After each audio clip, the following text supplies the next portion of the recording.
है किरण खोजे, जिन्हें आप कई सारी फिल्मों, वेब सीरीज और टीवी शो में देख चुके हैं। और आज सास बहू और बेटियां बिताने वाला है किरण खोजे के साथ पूरा एक दिन। करेंगे हम इनकी रियल लाइफ में ताका झांकी, जानेंगे इनके बारे में ढेर सारी बातें।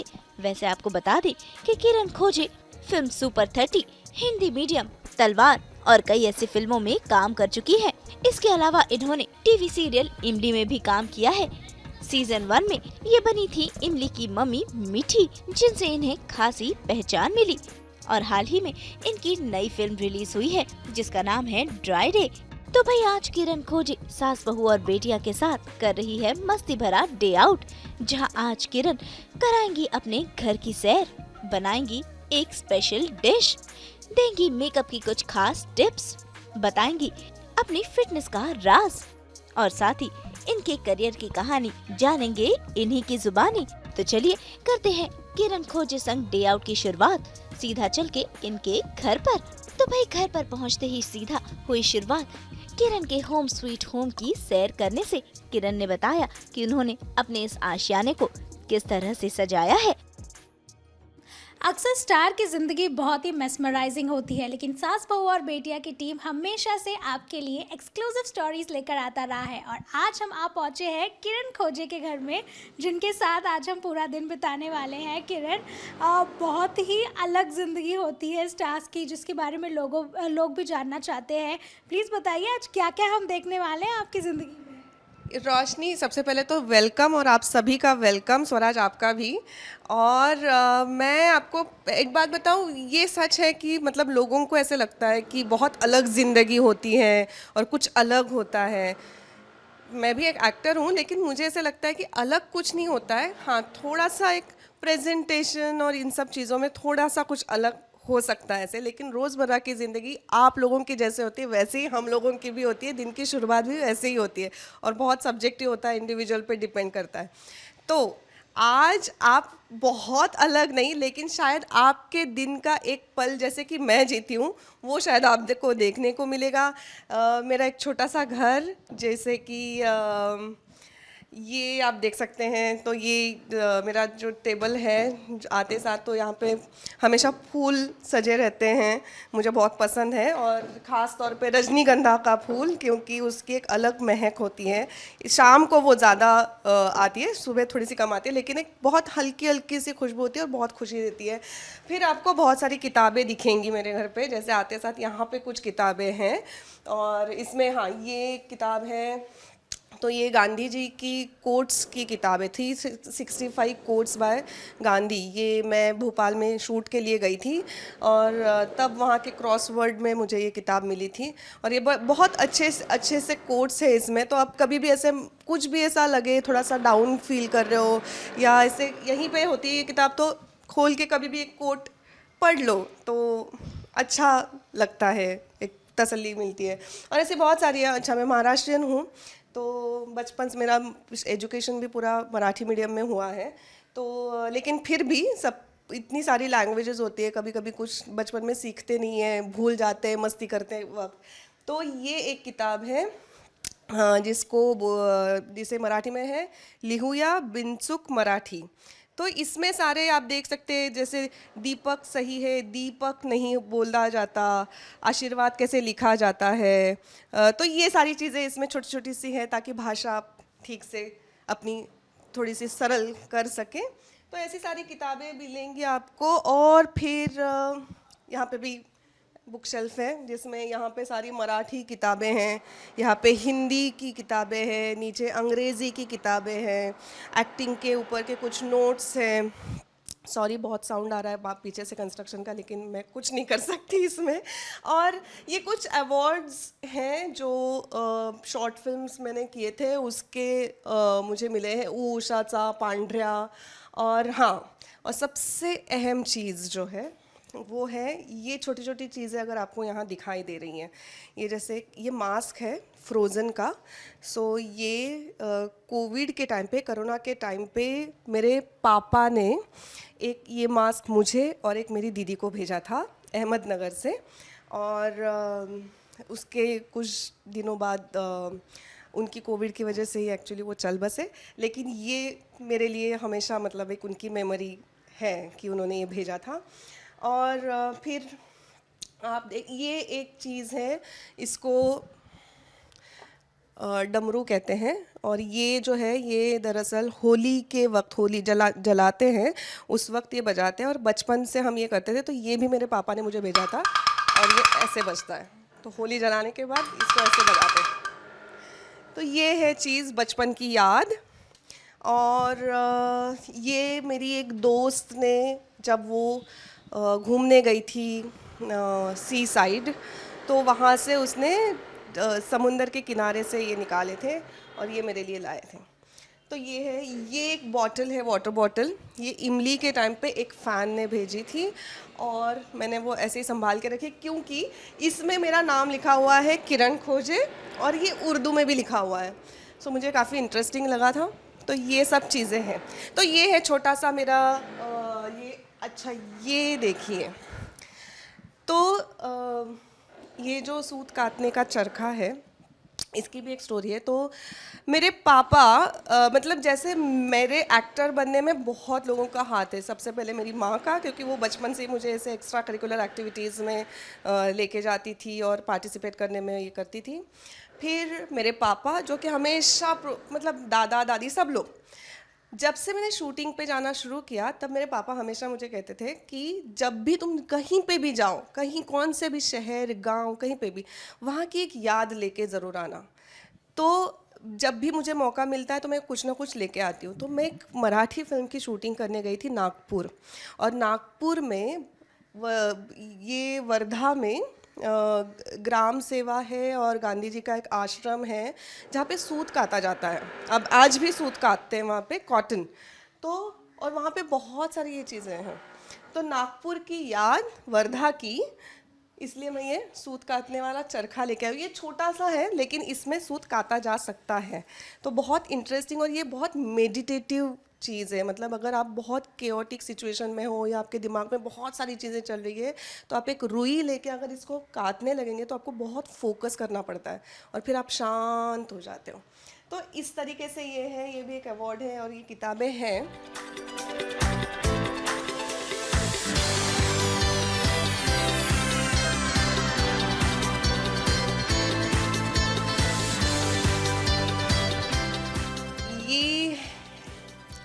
ये आप देखिए, ये है 3 सिस्टर्स लिखा हुआ है इसमें, और इसमें हम 3 लड़कियां हैं, ये 3 बहनें हैं। तो ये फ़ोटो NSD के वक्त हमने प्रोडक्शन किया था सेकेंड ईयर में, 3 सिस्टर्स, और ये उस वक्त की फ़ोटो है। मेरे पापा का बिज़नेस था मोमेंटोज़, एक्रेलिक फ़ोटोग्राफ़ी, वो फ़ोटोग्राफ़र थे, फ़ोटोग्राफ़ी करते थे, और डिजिटल प्रिंटिंग, ऐसे बहुत क्रिएटिव फील्ड में ही थे वो भी। तो उन्होंने ये फ़ोटो मतलब छोटी साइज़ और इसका ये एक्रेलिक में बना के मुझे दिया है। तो इसमें उन्होंने लिखा हुआ है, यहाँ पे 3 सिस्टर भी है, और यहाँ पे नेशनल स्कूल ऑफ ड्रामा आप देख सकते हैं, और ये इप्सिता चक्रवर्ती है, बहुत ही बेहतरीन एक्ट्रेस है। ये पापुरी मेदी है, ये असम से है, और ये असम में रूरल एरियाज़ में जाके बच्चों के साथ, जिनको बहुत कम फैसिलिटीज़ मिलती है, जिनको थिएटर करने का ज़्यादा चांस नहीं मिलता है, शहर में नहीं आ सकते हैं, उनके साथ ये काम करती हैं और बहुत बेहतरीन काम करती है। और ये मैं हूँ जो मैं आपके सामने हूँ, ये तो ये हम ये 3 सिस्टर्स की एक याद है। ऐसे बहुत सारी यादें हैं, लेकिन इन्हीं यादों के साथ हम पहले सबसे पहली शुरुआत करेंगे दिन की, जो मैं रोज़ करती हूँ। मैं फ़ोन नहीं देखती हूँ उठने के बाद, क्योंकि मुझे ऐसा लगता है कि वो चीज़ करने पहले वो चीज़ नहीं होनी चाहिए दिन की। दिन में उठने के बाद मैं सबसे पहले अपनी खिड़कियाँ खोल देती हूँ और सूरज उगता हुआ देखती हूँ, और फिर पौधों से बात करती हूँ, जो हम करेंगे थोड़ी देर में, और फिर यहाँ हॉल में आके मैं शुरू करती हूँ अपना दिन योगा के साथ। मैंने बहुत सारी एक्सरसाइजेज सीखी, की बॉक्सिंग भी की, बॉक्सिंग के लिए भी जाती थी। फिर अल्टीमेटली मुझे ऐसे लगा कि और बॉडी और माइंड कनेक्ट करने के लिए yoga is one of the most important exercises. So मैं योगा से दिन की शुरुआत करती हूँ और मैं और एक चीज़ आपको दिखाऊंगी, मुद्गल, जो मैंने सीखा है। तो चलिए शुरू करते हैं दिन की शुरुआत योगा के साथ।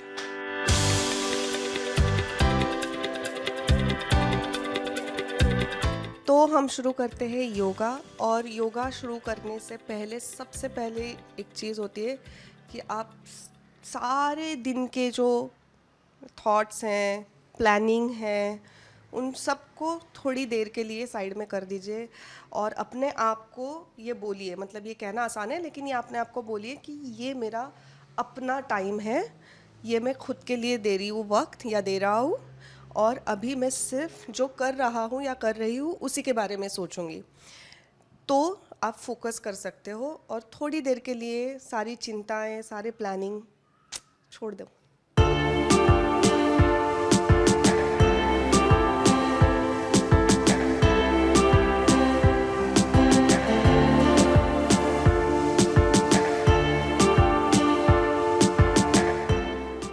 भाई किरण के दिन की शुरुआत होती है योगा से। वो सुबह उठते ही एक भी दिन योगा मिस नहीं करती है, और आज सास बहू और बेटियां में भी वो देने वाली है अपने दर्शकों को योगा की कुछ खास टिप्स। कैसे फिट रहें, कैसे अपनी सेहत का ध्यान रखें, ये बताएंगी।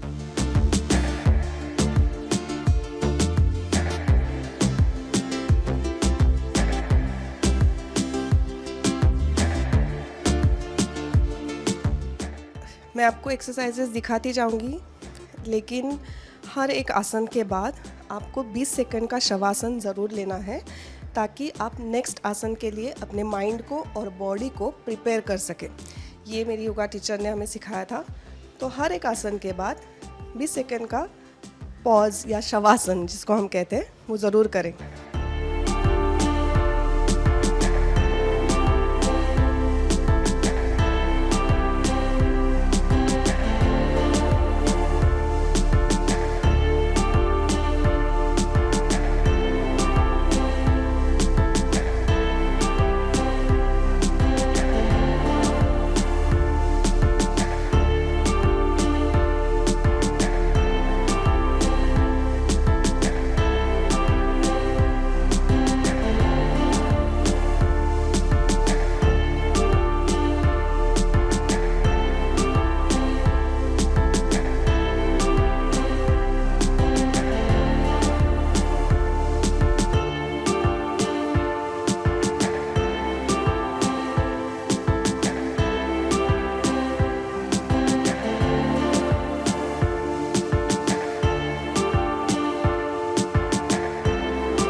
अभी आपने देखा होगा मैं सूर्य नमस्कार किया। तो सूर्य नमस्कार योगा के लिए सबसे पहला वार्म अप है, पहली एक्सरसाइज। मतलब सूर्य नमस्कार के बिना योगा नहीं करना चाहिए, क्योंकि बॉडी वार्म अप करना बहुत ज़रूरी है। नहीं तो मसल पुल हो सकता है, खींच सकता है, और हमें लगता है कि हम फ्लेक्सिबल नहीं है, तो हम कोशिश करते हैं तो हम और अपने शरीर को तकलीफ़ दे रहे होते हैं। तो इसलिए warm up is the most important thing. और सूर्य नमस्कार पूरे शरीर के हर एक मसल का वार्म अप करा देता है। तो इसलिए सूर्य नमस्कार आप 3 कर सकते हैं, 6 कर सकते हैं, 12 कर सकते हैं, कोई लोग 25 करते हैं। आपके सेहत के हिसाब से, आपके शरीर के हिसाब से। और आपके शरीर को सुनना बहुत ज़रूरी है किसी और का देखिए कि अभी मुझे वैसे ही करना है, नहीं, आपकी बॉडी आपको क्या कहती है उस हिसाब से करिए। तो सूर्य नमस्कार किया मैंने, सूर्य नमस्कार के बाद शवासन, शवासन के बाद मैंने लेग और बैक दोनों के लिए एक कॉमन एक्सरसाइज है कि वन लेग राइज किया, एक पैर ऊपर किया और फिर हाथ से उसको पकड़ा और अपना सिर ऊपर किया। तो उससे बैक के लिए भी स्ट्रेंथनिंग के लिए काफ़ी हेल्प होती है और लेग रेजेस की भी एक्सरसाइज उससे होती है। This is one type of leg exercise है।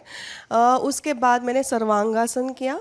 तो सर्वांगासन क्वीन ऑफ योगा कहते हैं सर्वांगासन को, और king of the yoga is शीर्षासन। और शीर्षासन सबको नहीं आता है, सीखना पड़ता है, टेक्निक है उसकी। जो मैं करती हूँ, मैं वॉल का सपोर्ट लेके करती हूँ, मैंने अभी नहीं किया है वो, लेकिन आप धीरे धीरे करके उसको सीख सकते हैं। शीर्षासन also is the best of best आसन। उसके मैंने सर्वांगासन किया, विच इज़ हेल्प टू आपके बॉडी बैक को फ्लेक्सिबल रखने के लिए मदद करता है। दूसरी चीज़ ये होती है कि थायराइड के लिए ये काफ़ी हेल्प करता है सर्वांगासन, क्योंकि आप चिन यहाँ पे लगा देते हो तो यहाँ पे मसल्स वर्क करती है, और उसके लिए आप थायराइड के लिए कहा जाता है कि सर्वांगासन बेस्ट है। बाकी बहुत सारे फ़ायदे हैं ही उसके। सर्वांगासन के बाद मैंने किया halasana. Halasana is also tricky है थोड़ा सा, आपके पैर पीछे पहुंचते नहीं हैं। अगर नहीं पहुंच रहे कोई बात नहीं है, बैक को आप सपोर्ट देके कर सकते हैं। हलासन आपके बैक के लिए बहुत अच्छा होता है। उसके बाद तो ये सब इनवर्ड आसन की एक सीरीज़ है। हलासन के बाद मैंने किया आधा, उसको कहते हैं चक्रासन का प्री पोज, जो हाफ चक्रासन होता है, वो मैंने किया।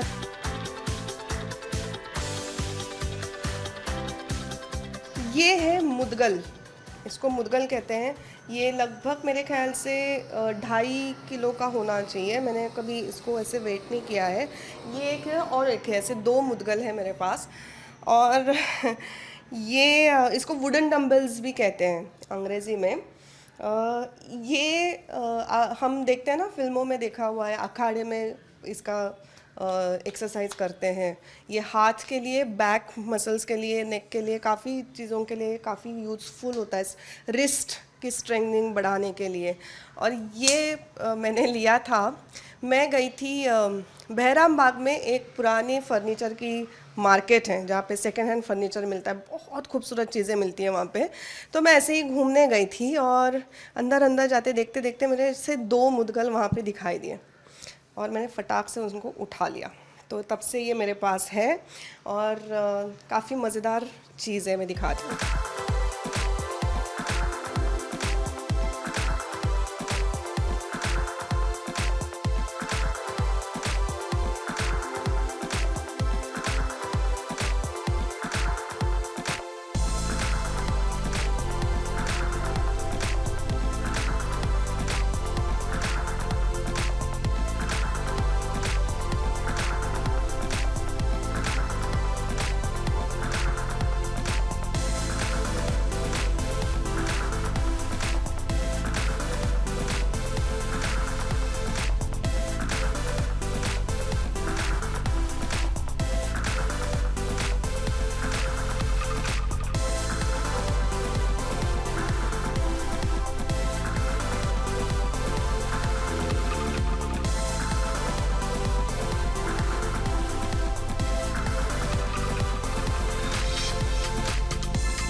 ये मुद्गल के साथ ये एक्सरसाइजेस हैं, और भी एक्सरसाइजेस हैं लेकिन छोटी सी मैंने आपको दिखा दी।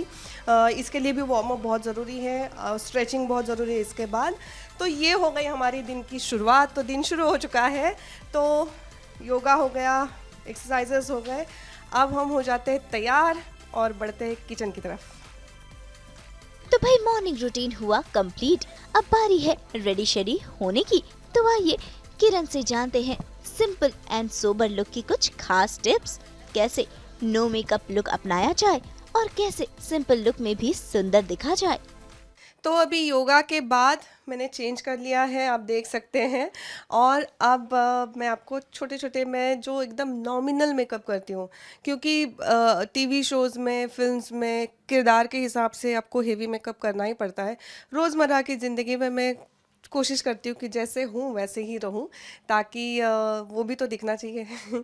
तो आइए, छोटे छोटे से मेकअप की चीज़ें जो फटाक से हो जाता है, मतलब 10 मिनट मैक्सिमम, और आप कहीं पे भी कैजुअल वॉक के लिए हो या सिनेमा हॉल में जा रहे हैं, ऐसे ही फ्रेंड्स के साथ फिल्म देखने, या मार्केट जा रहे हैं, शॉपिंग करने जा रहे हैं, मॉल जा रहे हैं, तो छोटा सा हल्का सा मेकअप करके आप जा सकते हैं। तो दिखाती हूँ मैं आपको मेरी छोटी सी चीज़ें। मेरा जो मेकअप काउंटर या मेकअप ड्रेसिंग टेबल जो है, सो चूँकि आप सबको पता है कि मुंबई में जगह जितनी कम होती है, आपको मल्टीपर्पज़ यूज़ करना पड़ता है जगह का, तो वैसे ही मैंने किया हुआ है। और ये चीज़ मुझे काफ़ी मेस्मराइज़ करती है कि कैसे अब छोटे से छोटा कोना भी आप यूज़ कर सकते हो। तो आप जैसे ये देख रहे हो, ये चेस्ट ऑफ ड्रावर है। ये इस चेस्ट ऑफ ड्रावर में अनगिनत चीज़ें हैं, मतलब मेकअप की चीज़ें हैं, फिर स्क्रिप्ट्स हैं, फिर आपको कोई बेडशीट भी मिल जाएगी। तो अली बाबा की जैसे गुफा होती है, वैसे ये चेस्ट ऑफ ड्रॉवर है मेरा। और इसी के ऊपर मेरी, मतलब ये अपना छोटा सा ऐसे प्रेयर का कॉर्नर है। और ये कुछ कुछ मेकअप की चीज़ें हैं। अभी ये बस आप मत बोलिए। हाँ, तो ये कुछ कुछ मेकअप की चीज़ें हैं, जो कि लाइनर है, इसमें काजल पेंसिल है, काजल पेंसिल कम लाइनर ऐसे यूज़ करती हूँ मैं, कंसीलर है, फाउंडेशन है, छोटा सा बेस है कॉम्पैक्ट, और फिर और क्या है, मस्कारा है, लैशेस थोड़ी सी दिखने के लिए।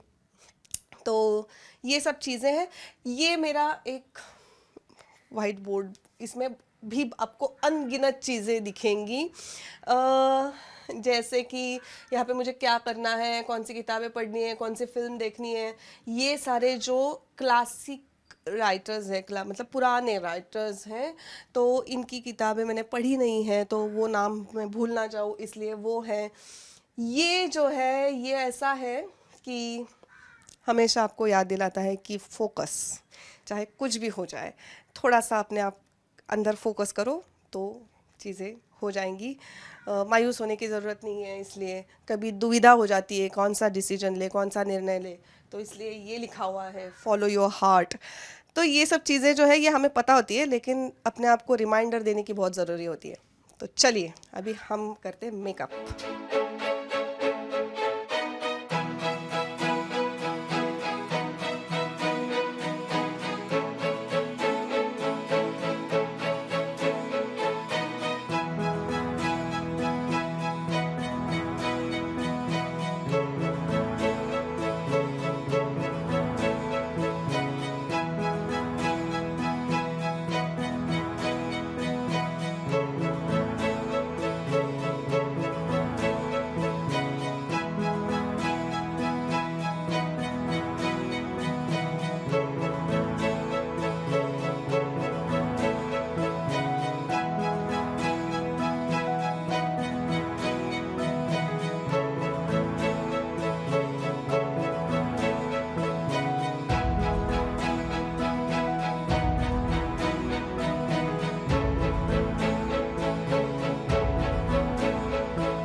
जैसा कि आप देख रहे हैं कि मैंने छोटा सा मेकअप किया है, थोड़ा सा, तो क्योंकि मेकअप मतलब सिर्फ बहुत सारा फाउंडेशन लगाना ऐसा नहीं होता है, जहाँ मतलब मैंने थोड़ा बहुत जो सीखा है, तो मेकअप मतलब मेकअप, जिस चीज़ की थोड़ी सी कमी है उस चीज़ को आप भर दो तो इवन लगेगा, दैट्स इट। तो मैंने वही किया है। और हाँ, लेकिन कुछ चीज़ें जो है जो मैंने लगाई हैं, तो सबसे पहले मैंने मॉइस्चराइज़र लगाया, क्योंकि अभी वैसे भी ठंड का थोड़ा सा मौसम चल रहा है, खुश्की का मौसम चल रहा है, तो स्किन ड्राई हो जाती है। फिर मॉइस्चराइज़र लगाया, उसके बाद मैंने हल्का सा प्राइमर लगाया, ताकि जो भी प्रोडक्ट्स मैं यूज़ कर रही हूँ वो इवनली स्प्रेड हो जाए और आसानी हो जाए। तो मैंने फिर, और उसके बाद मैंने अंडर आई सिर्फ किए, मैंने हल्का सा ऐसे कंसीलर लगाया, जिसको करेक्टर भी बोल सकते हैं, क्योंकि तो स्किन टोन से मैच जो करे, मतलब डार्कस थोड़ा सा, तो मैंने कंसीलर लगाया और फिर उसके ऊपर मैंने हल्का हल्का हल्का सा बेस लगाया, मतलब फाउंडेशन जिसको आप कहते हैं। तो आप जो भी आपको सूट करे आपकी स्किन को, वो आप यूज़ कर सकते हैं। तो मैंने वो बहुत हल्का से लगाया और इवन किया। उसके बाद मैं यूजुअली ब्लश जो है, ब्लश ऑन जो हम कहते हैं, मैं अलग से यूज़ नहीं करती हूँ, क्योंकि मुझे वो बहुत ज़्यादा दिखे तो मुझे पसंद नहीं आता है। तो और स्किन टोन से जो भी मेरे कॉम्प्लीमेंट करे वैसे मैं यूज़ करती हूँ। तो मेरे पास एक लिपस्टिक है जिसका शेड मुझे बहुत पसंद है, तो उसी का मैंने ब्लश लगाया है ये। और उसी का मैंने हल्का सा आई शेडो भी, बहुत ज़्यादा मुझे पसंद नहीं है, तो बस हल्का सा एक टिंच देने के लिए सो वो मैंने लगाया। फिर उसको स्प्रेड किया और फिर कॉम्पैक्ट लगाया स्टूडियो फिक्स का, और फिर जैसे जिसको हम आई मेकअप कहते हैं, हल्का सा थोड़ा सा लाइनर, थोड़ा सा मस्कारा, थोड़ा सा काजल और आईब्रोज और कंटूरिंग किया। अगर आप देखेंगे तो ये दो चीज़ें हैं जो मेकअप में मैंने की है, एक्चुअली में मेकअप किया है, एक आईब्रोज और एक नोज़ कंटूरिंग, क्योंकि मेरी नाक जो है वो पतली सी है, छोटी सी है, पतली नहीं है, छोटी सी है, ऊपर की तरफ है। तो कंटूरिंग करूँगी तो क्या होगा, उसको एक नोक आ जाएगी, दैट्स इट, तो वो दिखने में अच्छा लगेगा। और आईब्रोज जो है मेरे पतले पतले से, छोटे छोटे से, तो उसको मैंने सिर्फ फिलअप कर दिया है मेरे आईब्रो के कलर से। और ये मैं हो गई हूँ तैयार दिखाने के लिए आपको नेक्स्ट चीज़। भाई किरण खोजे को कुकिंग का शौक है और आज वो बन गई है मास्टर शेफ, जो पहुंच गई है अपनी ही रसोई में बनाने एक स्पेशल डिश। और ये स्पेशल डिश काफी कम लोग जानते हैं, तो आइए किरण से ही जानते हैं इस स्पेशल डिश की रेसिपी। तो चलिए हम चलते किचन की तरफ, और यहाँ पे है कुछ चीज़ें जो मैं आज आपको बना के दिखाने वाली हूँ। मैंने थोड़ा सा प्रिपरेशन करके रखा है, तो मैं आपको दिखाती हूँ। सबसे पहले ये है इंग्रेडिएंट्स, हम थोड़ा सा लाइट में भी इनको लेके जा सकते हैं। तो ये है गुड़, ये है तिल जो थोड़े से भुने हुए और पीसे हुए तिल, ये है पीसी हुई मूंगफली, ये है बेसन और घी रोस्ट किया हुआ अच्छे से, ये थोड़ा सा अभी ठंड की वजह से जम गया है, ये है मैदा, ये है इलायची पाउडर, और इसको मैंने तिल के साथ पीसा है ताकि वो बारीक पीसी जाए, महीन, और ये है हमारा घी। तो अब हम शुरू करते हैं तिल और गुड़ की रोटी, जो कि इस सीज़न में, ठंड के सीज़न में काफ़ी सही रहती है सेहत के लिए। आइए बनाते हैं।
अभी जब तक पैन गरम हो रहा है, मतलब तवा गरम हो रहा है, तब तक मैं आपको बताती हूँ कि ये गुड़ तिल मूंगफली की रोटी है, और इसके आटे में सूजी है, थोड़ा सा बेसन है, और घी है।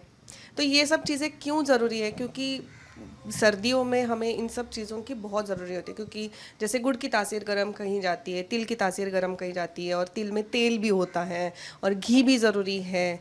तो इस मौसम में जितना हम घी खाएंगे, जितनी गर्म तासीर की चीज़ें खाएंगे, उतनी सेहत के लिए अच्छी होती है, हड्डियों के लिए अच्छी होती है, स्किन के लिए अच्छी होती है, और खाने में भी मज़ा आता है, पच जाता है सब कुछ, तो इसलिए ये सब चीज़ें होती हैं। और इसीलिए मौसम को ध्यान में रखते हुए मैंने डिसाइड किया कि आज मैं आपको गुड़ की रोटी बताऊं कि कैसे बनाते हैं। तो आइए, जब तक ये सेक रहा है मैंने आपको बता दिया, अब सिखाते हैं रोटी को।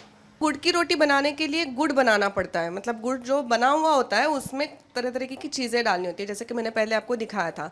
तो जैसे कढ़ाई गरम करके, पानी गरम करके, उसमें हल्का सा पानी गरम करके उसमें हमने गुड़ डाला। गुड़ पिघलने के बाद उसमें हल्का सा 2-3 बूंदे तेल की डाली, रिफाइंड ऑयल की, और फिर उसमें हमने डाला पीसी हुई मूंगफली, पिसा हुए तिल, और इलायची पाउडर, और थोड़ा सा जो बेसन हमने घी में रोस्ट किया हुआ था वो हमने डाला, और उन सबको हमने मिक्स करके उसके छोटे छोटे गोले बनाए। और आटा तो गूंदा हुआ था ही, तो आटे में भी मैंने बताया आपको कि रवा मतलब सूजी और थोड़ा बेसन, घी, थोड़ा सा नमक, ये सब कुछ डाल के आटा पहले से गूंदा हुआ था। फिर हमने आटे के गोले बनाए और गुड़ के गोले बनाए, और फिर उसको स्टफ़ कर दिया आटे में, गुड़ के गोले को।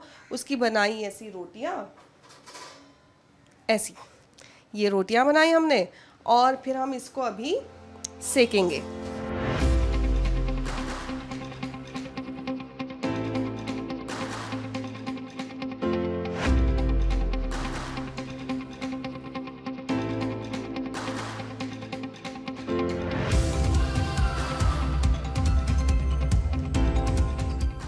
तो आपने अगर देखा होगा कि मैंने रोटी सेकी है, और रोटी को जब सेक रही थे मैं तब मैंने घी नहीं लगाया।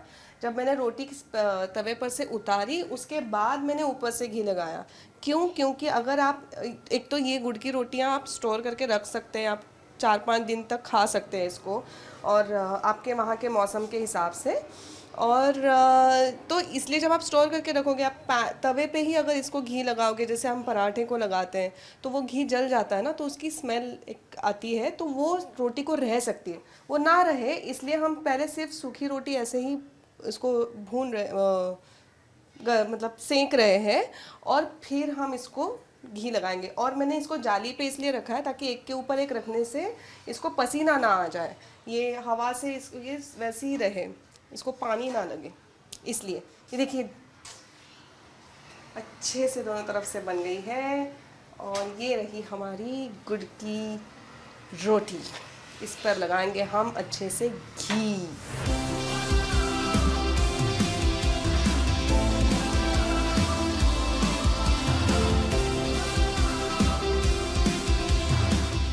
तो मैंने बनाई है गुड़ की रोटी, और इसके साथ है घी, और इतना सारा घी मैं नहीं खाऊंगी, मैंने सिर्फ लिया है दिखाने के लिए। तो हम चलते हैं अभी इसको टेस्ट करते हैं कैसे बनी है। चलिए चलिए चलिए, जल्दी गरम गरम खाना है, ठंडा नहीं होने देना है।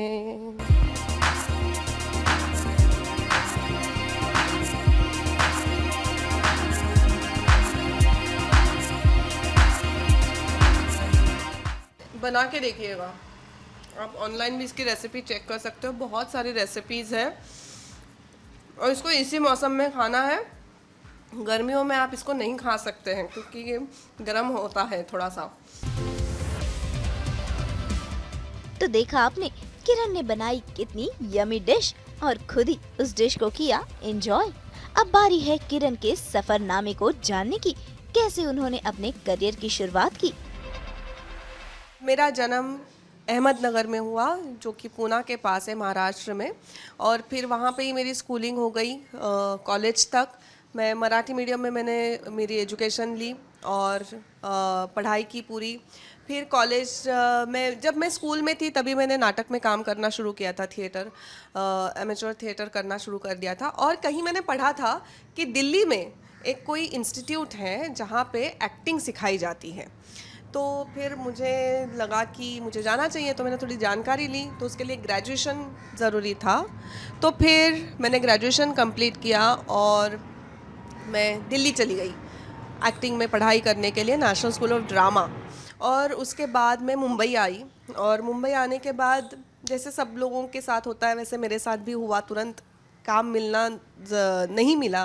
फिर लेकिन हाँ, थिएटर हम करते रहे। मेरे एनएसडी के कुछ सीनियर्स यहाँ पे थे जिनको मैं जानती थी, उनके साथ थिएटर किया। तो थिएटर की जर्नी हमेशा से ही चलती रही, वो अभी भी चलती है और चलती जानी चाहिए, क्योंकि थिएटर एक ऐसी चीज़ है, लाइव आर्ट फॉर्म है। और तो उसके साथ साथ मैंने कुछ फिल्में भी की, जैसे कि आपने शायद देखा होगा सुपर 30 है, हिंदी मीडियम है, तलवार है, हंटर एक फिल्म आई थी उसमें मैं थी। और टीवी शोज़ किए मेरा इमली, अगर आपने देखा होगा, मेरे ख्याल से देखा ही होगा, तो इमली का जो फर्स्ट सीज़न था उसमें मैं इमली की अम्मा बनी थी, जिसका नाम था मिठी, मेरे किरदार का नाम मिठी था। और उससे मुझे काफ़ी पहचान मिली। लेकिन ये सब कुछ करते करने के लिए लगभग 8-9 साल लगे, मतलब छोटे छोटे रोल्स किए, और इमली की वजह से मुझे काफ़ी पहचान मिली थी। और अभी भी लोग पहचानते हैं, गांव की औरतें पहचानती हैं, कहीं शूट पे जाओ तो उनको ऐसा लगता है कि आस पड़ोस की कोई औरत हमें मिल गई है। तो खुशी भी होती है ये सब कुछ देख के कि हम कहाँ कहाँ पहुँचे हैं टीवी के माध्यम से और अपने काम के माध्यम से।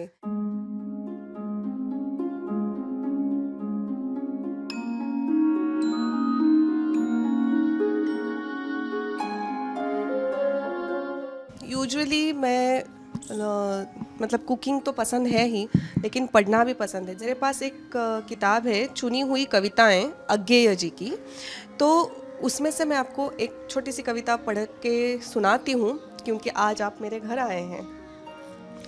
कविता का शीर्षक है घर। मेरा घर 2 दरवाज़ों को जोड़ता एक घेरा है।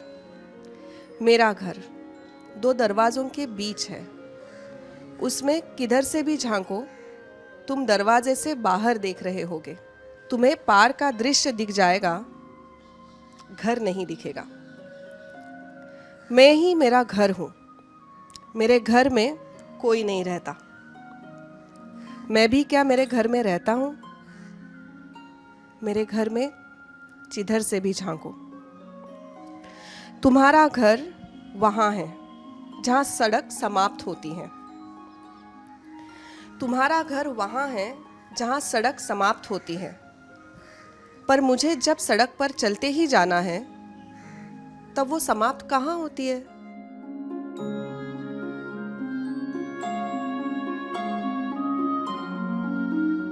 वैसे किरण के घर का फेवरेट कॉर्नर है उनकी ये बालकनी, जहाँ उन्होंने ढेर सारे पेड़ पौधे लगाए हुए हैं, क्योंकि उन्हें प्लांट्स का काफी शौक है।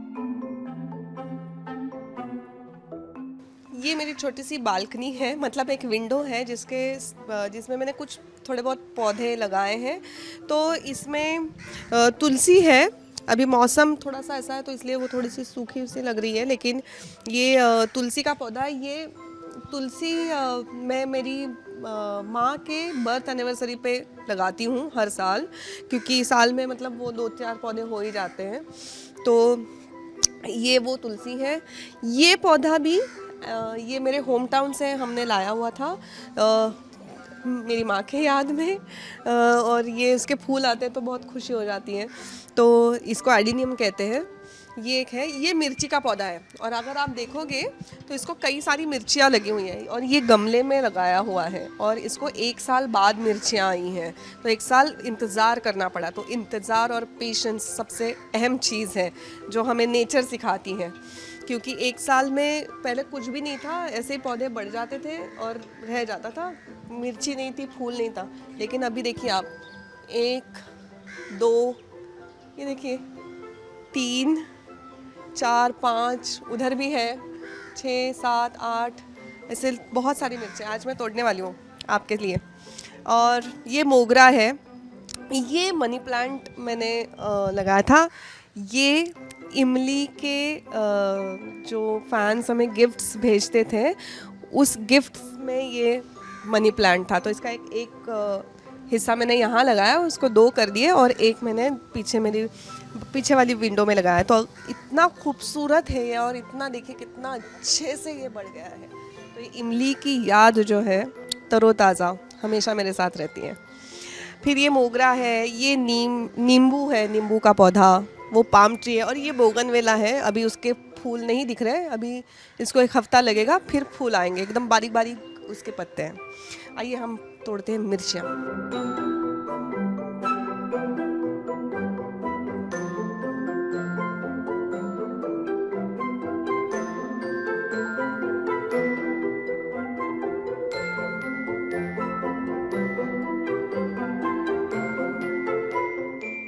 तो भाई अब वक्त हो गया है किरण को बाय बाय कहने का, लेकिन जाने से पहले एक डांस तो बनता है ना।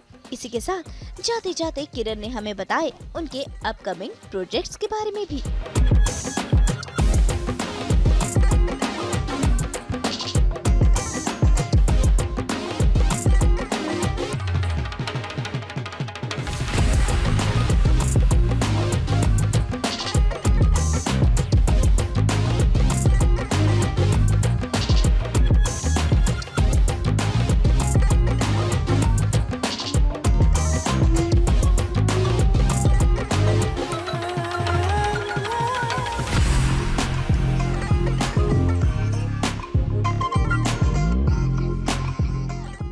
मैं आपको बताना चाहूँगी कि मेरी film dry day Amazon prime पे आई है, तो प्लीज़ आप उसे देखिएगा और आपके फीडबैक्स दीजिएगा। मैं आपके इंतज़ार में हूँ। और मैंने एक मराठी फिल्म भी की है, तो वो अभी फरवरी एंड या मार्च फर्स्ट वीक डेट रिलीज़ की डेट उसकी तय होनी है। उसका नाम है तेरवा, और ये विदर्भ में जो फार्मर्स सुसाइड होता है, तो उनकी औरतें, उनकी बीवियां जो हैं, वो कैसे सरवाइव करती हैं, इसके ऊपर ये फिल्म है। तो आप प्लीज़ मुझे फॉलो कीजिए इंस्टा पे, क्योंकि इंस्टा पे बहुत सारी चीज़ें होती हैं, पता चल जाती है कि कब फिल्म रिलीज़ हो रही हैं, कौन सी फिल्म रिलीज़ हो रही है, कौन सा शो आ रहा है। सास बहू और बेटियां की टीम यहाँ पे आई थी मेरे घर पे, और आज पूरा दिन हम सब लोगों ने साथ में बिताया और बहुत सारे मज़े किए, बहुत सारी चीज़ें एक दूसरे के साथ साझा की, शेयर की, जो मैंने आपके साथ भी शेयर की है। तो आप सास बहू और बेटियां तो देखिए, हमारा एपिसोड भी देखिएगा। कुछ नई चीज़ें, कुछ देसी चीज़ें, कुछ नई बातें, पुरानी बातें, सब आपको देखने के लिए मिलेंगी, और ऐसे ही प्यार करते रहिएगा। तो थैंक यू सो मच सास बहू और बेटियां की टीम, रोशनी और स्वराज, कि इतने अच्छे से उन्होंने सब इन्जॉय किया मेरे साथ, मेरी सारी चीज़ें सुन ली। सो मैं बहुत खुश हूँ आज, and thank you so much for this wonderful day. तो उम्मीद है आपने किरण खोजे के बारे में जानी होंगी ढेर सारी बातें। भाई हम तो यही कहेंगे कि किरण यूं ही अलग अलग किरदारों में आकर आप सभी का मनोरंजन करती रहे। मुंबई से रोशनी विश्वकर्मा के साथ ब्यूरो रिपोर्ट। बिल्कुल नेल पेंट्स की तरह हम बिखेरते हैं आपकी ज़िंदगी में एंटरटेनमेंट के 24/7 रंग। तो अगर आपको भी ये वीडियो पसंद आया है, आप इसे लाइक करें, कमेंट देके अपनी राय ज़रूर दें, और ऐसे ही एक्सक्लूसिव कंटेंट के लिए हमारे चैनल को सब्सक्राइब ज़रूर करें। अगर आप यही वीडियो फेसबुक पर देख रहे हैं तो हमारे फेसबुक पेज को फॉलो ज़रूर करें। नाम तो आप सब जानते ही हैं ना, सास बहू और बेटियाँ।